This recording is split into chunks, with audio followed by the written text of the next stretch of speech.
तो बच्चों आज हम लोग पढ़ेंगे एक ऐसे वीर के बारे में जिन्होंने पूरी दुनिया का लगभग 60% हिस्सा को जीत लिया था। 60% हिस्सा, समझे ना जी, कोई कम बात नहीं है। मात्र 22 साल के लड़का था। कौन? सिकंदर। कौन बोला? सिकंदर। और बहुत कम उम्र में इस दुनिया से चला गया। जाते जाते जितना भी वो धन दौलत जो भी जीतता है सबको यही छोड़ जाता है, समझिए ना। आज उन्हीं के बारे में हम लोग पढ़ेंगे, सिकंदर महान की कहानी। कोई कहता कि सिकंदर महान नहीं था, बिना महान नहीं रहता तो 60% हिस्सा को जीत पाता जी? नहीं जीत पाता।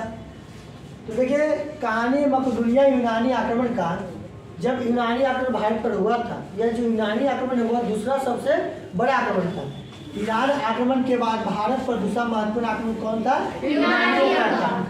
यूनान का राजा फिलिप द्वितीय का पुत्र का नाम सिकंदर था। सिकंदर किसका पुत्र था? राजा फिलिप द्वितीय। यूनान का राजा फिलिप द्वितीय का पुत्र सिकंदर था। इसके माता का नाम ओलंपिया, सिकंदर के माँ का नाम ओलंपिया, पिता का नाम राजा था। यह अपने पति को जहर देकर हत्या कर दी। ओलंपिया जो है अपने पति का मृत्यु कर देते जहर देकर, समझिएगा।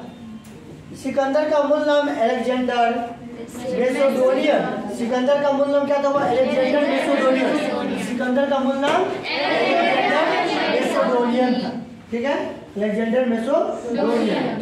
इसका जन्म मैसेडोनिया जगह है, मैसेडोनिया जगह है, 356 ईस्वी पूर्व में हुआ था। सिकंदर का जन्म मैसेडोनिया पेला जो है वहां पे 356 ईस्वी पूर्व में हुआ था, राजा फिलिप द्वितीय के जन्म, ठीक है।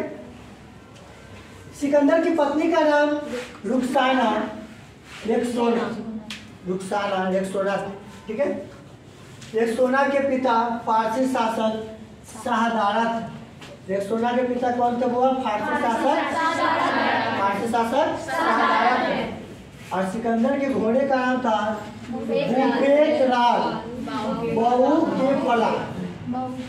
बहु के फला। इनका घोड़ा का नाम क्या था? सिकंदर के घोड़ा का भी नाम था बुफेराल बहु के फला। इनके गुरु, सिकंदर के जो गुरु थे उनका नाम क्या था? अरस्तु। सिकंदर के गुरु का नाम अरस्तु। अपने गुरु के नाम पर सिकंदर झेलम नदी के तट पर एक नगर भी बसाया था। जब झेलम नदी राजा पोरस से जो लड़ाई होता है उस नदी राजा पोरस को हरा देता है सिकंदर।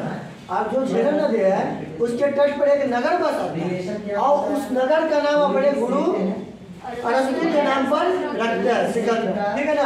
अरस्तु के गुरु प्लेटो थे। देखिए सिकंदर के गुरु अरस्तु के गुरु प्लेटो के गुरु सुकरात, जिनको जहर का प्याला देकर मार दिया गया था। सुकरात की मृत्यु हुआ था जहर की प्याला देने के बाद। प्लेटो के गुरु सुकरात थे, जिन्हें देखिए वो अरस्तु के गुरु प्लेटो थे जिसको अफलातून कहा था। अफलातून समझिए ना, अफलातून बहुरूपिया टाइप के मतलब थे, समझिए। मूवी भी निकला अफलातून, आप लोग देख सकते हैं जाकर। अरस्तु के गुरु कौन था? हुआ प्लेटो, जिनको अफलातून कहा जाता। प्लेटो के गुरु सुकरात थे जिन्हें जहर का प्याला देकर मार दिया गया। भारत में सिकंदर का पहला सामना तक्षशिला के राजकुमार कौन था? आम्बिक से हुआ था। अब आपसे कोई भी सवाल पूछ सकता है कि भारत में सिकंदर का सबसे पहला सामना किससे हुआ था? तो तक्षशिला के जो राजकुमार आम्बिक है उससे हुआ था, ठीक है। वहाँ के राजा आम्बिक ने सिकंदर की अधीनता स्वीकार कर दी और जब वो हार गया तो सिकंदर के अधीन में, मतलब सिकंदर के कब्जा में आ गया, अपने आप को समर्पित कर दिया। युद्ध में दो चीज होता है, या तो खुद को सरेंडर की कर दीजिए और नहीं तो उसके द्वारा युद्ध में आप मर जाइए या मार दीजिए। ये दो ही चीज होता है जी। नोट में याद रखिएगा, गांधार की राजधानी क्या थे? गांधार की राजधानी 328 ईस्वी पूर्व में सिकंदर ने ईरान और अफगानिस्तान पर विजय प्राप्त कर लिया। सिकंदर देख रहे हैं ना बउआ, ईरान पर भी जीता और अफगानिस्तान पर भी जीता। पंजाब के राजा पोरस पुरु और सिकंदर के बीच झेलम नदी के तट पर क्या हुआ? तो हुआ युद्ध हुआ। पंजाब के राजा पोरस और सिकंदर महान के बीच, पंजाब के राजा पोरस और सिकंदर महान के बीच झेलम नदी के तट पर क्या हुआ था? युद्ध हुआ था। पोरस में बहुत वीर थे, बहुत महान शासक थे। इस युद्ध में पोरस लेकिन हार जाता क्योंकि सिकंदर के पास बहुत ही सेना बड़ा था। किंतु पोरस की वीरता को देखकर सिकंदर ने उन्हें अपना क्या बना लिया था? उस लड़ाई में पोरस के युद्ध झेलम नदी के तट पर जो लड़ाई होता है उस युद्ध में पोरस हार जाता है। और लेकिन उसका वीरता को देखते हुए सिकंदर उससे क्या कर रहा था?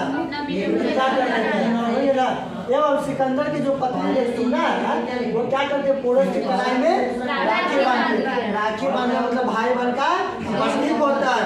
अब पोरस जो है उसकी रक्षा के लिए हमेशा क्या रहेगा? आगे रहेगा, तत्पर रहेगा, समझिए ना। ये बात गया 326 ईस्वी में हुए इस युद्ध को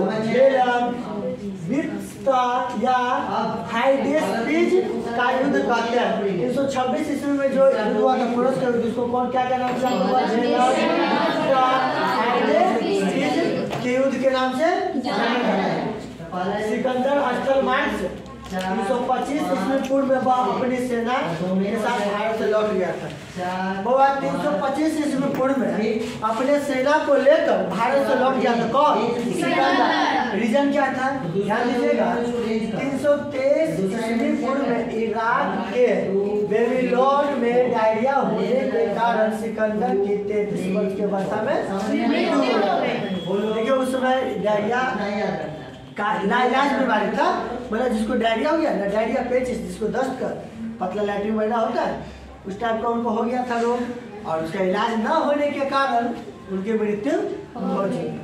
अब तो भाई डायरिया का एक से एक इलाज है, समझिए ना। आयुर्वेद से लेकर एलियोपैथ से लेकर होम्योपैथ सब में है डायरिया का इलाज है। सिकंदर का मकबरा कहाँ है? जानते हो सिकंदर का मकबरा बेबीलोन में। बेबीलोन का झूलता हुआ बगीचा जो है ना 7 अजूबों में से एक है। सोच लीजिए बेबीलोन का झूलता हुआ बगीचा 7 अजूबा है ना, 7 अजूबे इस दुनिया में। और 8वीं हमारा अंकित की जोड़ी है ना। सिकंदर भारत से कुशल बढ़ाई प्राप्त करना चाहता था। यह जो भारत से ना मतलब एक कुशलता पूर्वक मतलब बहुत सारे क्षेत्र को जीतना चाहता था सिकंदर। सिकंदर भारत में कितने महीने रहा था? वो 6 महीने तक रहा था। सिकंदर के साथ भारत आने वाले लेखक कौन कौन थे?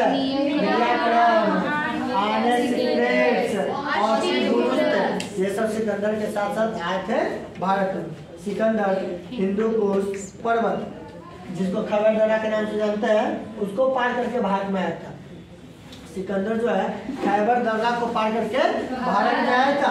और सिकंदर की सेना यास नदी पार करने से मना कर रहा था क्योंकि वो तो बहुत थके हुए थे और उस नदी को देखकर इन लोगों में डर सा पैदा हो गया। लेकिन सिकंदर पता क्या करता था? सिकंदर जो युद्ध होता था उसमें सेना से पहले ही आगे बढ़कर लड़ने लगता था, लड़ाई करने लगता था सिकंदर। क्यों? ताकि उससे सेना का मनोबल जो है बढ़े। समझ गए ना? ये था महान सिकंदर। सिकंदर पूरी दुनिया का 60% हिस्सा जीत लिया था, आपको जीत लिया था। आप पूरी दुनिया जीतने का सपना उसके कौन दिखाया? गुरु जो थे उन्होंने सपना दिखाया था कि पूरी दुनिया का जीत लेगा। अच्छा सिकंदर के गुरु अरस्तु सपना दिखाते हैं तो वो पूरा दुनिया जीत लिया, 60% हिस्सा तो जीता ना। हम तो लोग इतना सपना दिखाते हैं लेकिन पुलिस घड़ी उसको अपना समझ में नहीं करता, मन से पढ़ भी नहीं करता। पढ़ाते हैं आगे आगे आप लोग भूल जाते हैं, कुछ बतेबे नहीं करते हैं। आप लोग रिकैप करिए, समझे ना? घर पे जाकर पढ़िए डेली। ऐसा नहीं है एक दिन खा लीजिएगा भर कर तो अगला दिन भूख लगेगा कि नहीं लगेगा? उसी तरह से रोज पढ़े, समझे ना?